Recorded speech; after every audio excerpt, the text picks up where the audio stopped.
현 시간부로 본 조교가 통제합니다. 웃겨. 캠프와스. 인성 문제 있어? 인성 문제 있어. 반갑습니다. 유튜브 동글입니다.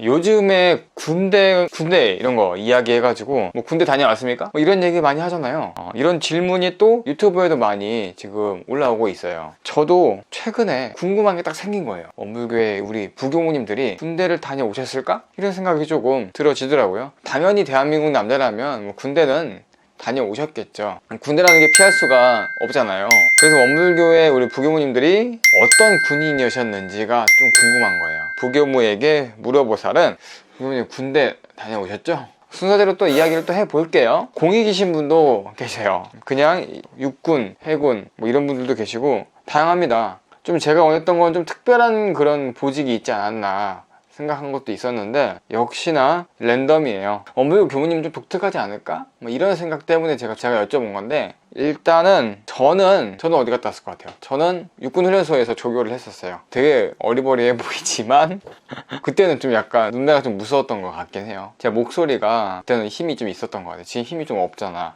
안 그래요? 혹시나도 이제 내가 원불교 교무여서 혹시나도 내가 원불교 교무라는 거를 다 알고 계시기 때문에 주변에서 알고 나서 나를 어떻게 대했는지 이런 것들에 대한 이야기를 제가 담을 거기 때문에 물어봤어요. 여쭤보니까 운전병이었대요. 소형 차량 운전병을 하신 교무님이 계시네. 주위에서 원불교가 없었대요. 그때는 원불교 없었을 수도 있어. 근데 지금도 원불교가 군종이 됐지만, 그래서 종교활동 시간에 생활관에서 책만 보고 계셨는데 대대장님이 오셔가지고 모든 병사에게 교회를 30번만 가면 휴가를 준다 그랬대요. 그래서 누구보다 교회를 열심히 다녔다. 역시 짬이 중요하죠. 짬이 중요해. 대대장님의 그런 대대장님 정도 되면 휴가 줄 수 있잖아. 그쵸? 딱 오셨어요? 그래서 열심히 다녀오셨다네. 갔다 오셨다고 하네요. 또 어떤 분은 상담병, 이거 많이 하죠. 그러니까 교무님들이 대부분 다 군중병 하는 거 아니냐 이러는데, 원불교가 군부대에 많지가 않기 때문에 제가 아는 교무님도 그 불교 군중병 하신 분들도 꽤 많아요. 목탁 칠 줄 아니까. 그래서 그런 것 같기도 한데, 아무튼 그래요. 비슷하니까 이렇게 그쪽으로 많이 가셨던 것 같기도 한데, 이분은 상담병도 꽤 많던 것 같아요. 소총수 경비병 상담병이었대요. 근데 이제 그분이 2등병들이 이제 처음에 딱 군대 갔을 때 좀 많이 힘들죠. 그래서 그때 뭐 집단의 선택 자살도 이제 이런 문제들이 많았던 것 같아요. 그래서 그 부대에서 이제 그 문제를 해결하고자 상담병을 만들었는데, 내가 원불교학과라는 이유만으로 상담병이 됐어요. 근데 훈련병 시절에는 이런 것도 있었대요. 원불교에 조사를 하잖아. 훈련병 딱 가면은, 저도 이제 훈련소에 있으니까 알잖아요. 그래서 너 종교 어디야? 저 종교입니다. 뭐 기독교입니다. 불교입니다. 막 이렇게 한단 말이에요. 근데 이제 조교마다 틀려. 이제 자, 불교 손, 네. 기독교 손, 네. 천주교 손, 네. 기타 어디야? 원불교입니다. 그러니까 손 내려, 뭐 이런 경우가 있거든요. 근데 이분도 원불교가 혼자였대요. 그래가지고 좀 씁쓸했다 이거야. 분명히 다른 분들도 있었을 것 같다는 얘기를 하네요. 자, 이분 같은 경우에는 수색대에 계셔서 수색대. 수색대. 이분의 예화가, 자기가 에피소드가 너무 길어가지고 A4용지 한 장을 적어주셨어요. 제가 좀 요약을 해보니까, 기독교의 목사를 지망하는 후임이 있었대요. 그 당시 때 그 예비 목사이기 때문에 굉장히 순종적이고 굉장히 진지했던 그런 후임이었나봐요. 그래서 뭐 괴롭힘을 막 당할 수도 있잖아요. 괴롭힘을 조금 당할 수 있잖아요. 괴로울 수가 있잖아요. 그러면 꼭 기도를 하셨다고 하네요. 생활관에서. 그런 신앙에 대해서 더 강하게 하셨는데, 이제 선임들이 좀 비꼬기도 했나봐. 안 입고 올 수도 있잖아요. 그래서 비꼬니까 그 후임이 나의 종교의 신념을 지켜야 되기 때문에 이 예비 목사님이 그래도 끝까지 하셨다고 해요. 근데 이때 이 교무님이, 예비 교무였겠죠. 예비 교무님이 상담병이었나봐. 상담병이어서 이 예비 목사님 너무 힘들어하니까 상담을 해줬는데, 이렇게 얘기를 해줬다는 거죠. 내가 성직자인 건 아는데, 성직자가 될 건 알지만 그래도 넌 이곳에서 국가의 의무를 다하고 있으니 잠시 그 목사님의 그 신념을 좀 내려놓고 군생활을 잘 해보는 게 어떠니? 라고 이렇게 이야기를 했대요. 그러고 나서 시간이 좀 지난 거야. 나중에 우연히 복도에서 뭐 누가 막 소리를 막 지르고 있으니까 가본 거예요. 가보니까 그분인 거야. 그 목사님이 소리를 막 후임들을 이제 이렇게 혼내고 있었던 거예요. 너무 황당했던 거지. 멱살을 잡고 막 육두문자를 했다고 하네요. 그럴 수 있어요. 그래서 이제 무슨 일인가 하고 이제 그 생활관에 있는 사람한테 물어봤대요. 예비 목사님이 언제부턴가 이제 삶이 엄청 변해가지고 되게 악명 높은 선임이 되었다라는 얘기를 들었다는 거예요.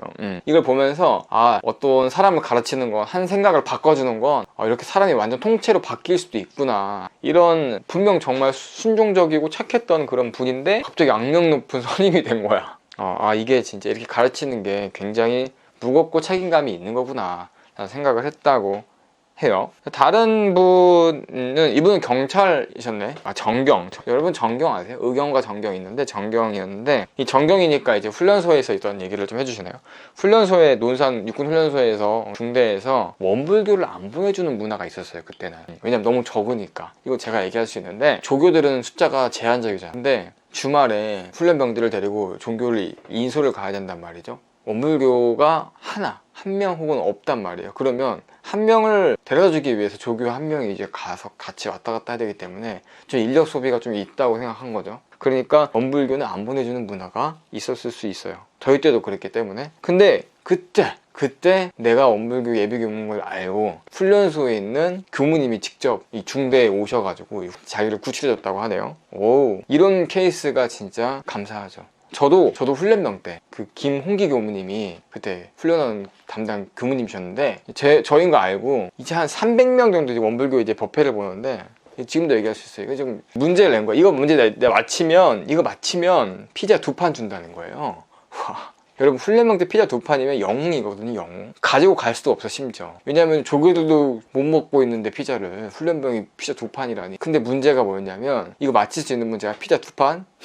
드릴까요? 자, 여러분은 누구인가요? 나는 누구인가? 나는 누구인가요? 이거였거든. 근데 김홍기 교무님이 애들이 막 답을 하지, 저는 누굽니다 막 하지, 막 저는 뭐 합니다 하죠. 근데 보니까 답이 다 아니야. 그래서 제가 손을 들었어. 나한테 한 질문이다. 이건 100% 나한테 한 질문이다. 그래서 그리고 나는 부처입니다 했더니 정답 해가지고 진짜 2판을 받았어요. 그때 아직도 기억나네요. 아무튼 그런 일이 있었어요. 이분은 또 경찰서 근무지에서 또 있던 일인데, 직속 간부가 독실한 기독교인이었대요. 그래서 개종을 막 권유했다고 하더라. 하나님 나라로 가자 이렇게 했나봐. 했는데 지속적으로 너무 불공을 하니까 난감했다, 이런 얘기도 있네요. 그러니까 원불교 교무님이라고 하면 좀 특별하잖아요. 목사님도 특별하고 다 승장 특별한데, 원불교 교무님은 더 소수기 때문에 좀 더 많이 그 생활이 쉽지 않았던 것 같기도 해요. 자, 이분 같은 예비군 훈련소 조교였던 분이 계시네. 이분은 예비군 훈련소 좀 다르잖아요. 그냥 훈련소하고. 그렇죠. 예비군은 이제 민간인들 대상으로 훈련하는 곳이기 때문에 선배님들 일로 오세요 막 이렇게 얘기하잖아요. 좀 힘들어. 근데 이분이 어깨에 총알이 스쳤대요. 이렇게 쫙. 총알이 이렇게 안 날아가잖아요. 여러분, 총알이 이렇게 날아가는 거 아니잖아요. 총알은 엄청 큰 궤적을 통해서 날아가기 때문에 이 반경이 굉장히 커요. 그러니까 스치신 거죠. 자, 다음 분은 공군에서 근무하신 분도 계세요. 그리고 또 운전병인 분도 계시네. 운전병인 분이 보병 운전병인데 트럭 운전병이었나봐요. 자대를 배치를 받고 얼마 안 됐을 때 막내였대요. 내가 막내인데 하사님이랑 그 동기랑 해가지고 트럭을 타고 가는데, 이제 낮 시간에 많이 이제 라디오 듣는 게 뭐죠? 2시에 컬추, 2시 탈출쇼 듣잖아요. 근데 이때도 저도 그랬던 것 같아요. 좀 졸리면은 라디오 들었는데, 그때 이제 6월 25일 날 라디오를 듣고 이제 트럭에 타고 있었는데, 하나님이 그걸 사연으로 이제 보냈대요. 근데 채택이 된 거야. 그래가지고 6.25 특집 전화 연결이 된 거지. 관등 성명 내고 난리가 난 거죠. 인터뷰하고 있는데 갑자기 진짜 웃겨. 갑자기 라디오 측에서 전화를 딱 끊더래요. 뭐 통신 장애도 아니야. 그냥 끊었대. 근데 얼마 뒤에 감찰실에서 전화가 딱 왔다. 이러면서 얘 너 뭐 하는 새끼야? 하면서 불려갔다, 이런 얘기를 하더라고요. 재밌네요. 다음은 이제 부대 공병도 계세요. 공병이 좀 힘들죠. 공병은 뭐냐면은 이제 공사하는 병사죠. 진지공사하고 막 집 짓고 막 이런 거 하는 분들, 뭐 이런 분들 공병 에피소드 없대요. 일만 하신 것 같아요. 정말 고생하셨습니다. 다음은 육군훈련소 조교인 분이에요. 이분도 제가 아는 분인데, 이분은 조교하면서 원불교 군중병을 같이 하십니다. 저는 군중병까지는 같이 안 해서 저는 조교만 했고, 이분이 병사 조교하면서 일요일 날은 그 훈련소 법당 가서 법회 사회를 받다네요. 지금도 군중에 계시는 교무님이죠. 다음 분은 공익이었대요. 공익도 의외로 좀 많으시네. 자, 다음 분은 해군이세요. 해군이신데 참수리호에서 근무하셨다네요. 몰라, 나 해군 잘 몰라요. 근데 5개월 근무를 배에서 했대요. 청소, 군생활 하다 보면 이 청소 시간이 있잖아요. 청소할 때 선임이 원불교 교문이라고 이렇게 데려놓고 5분 동안 원불교 설명하기 뭐 이런 것도 했다고 해요. 별의별 일 다 했네. 자, 이분은 ROTC 육군 장교 출신인 것 같아요. 그분은 이제 신병교육대의 본부 중대장 겸임 신병교육교관이라고 뭐 정확히 써주셨어요.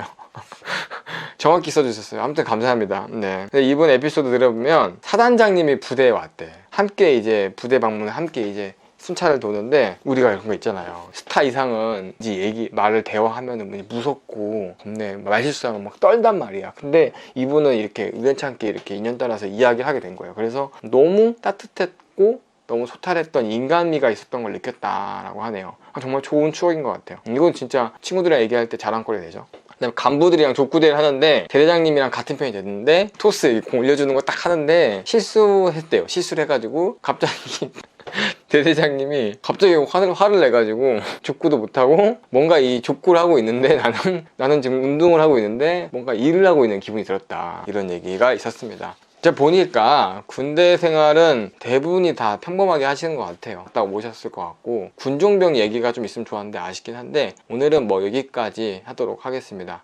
뭐 제 궁금증은 많이 해결된 것 같아요. 다음 또 부교에게 물어보살 제목으로 여러분들과 함께 찾아뵙도록 하겠습니다. 안녕.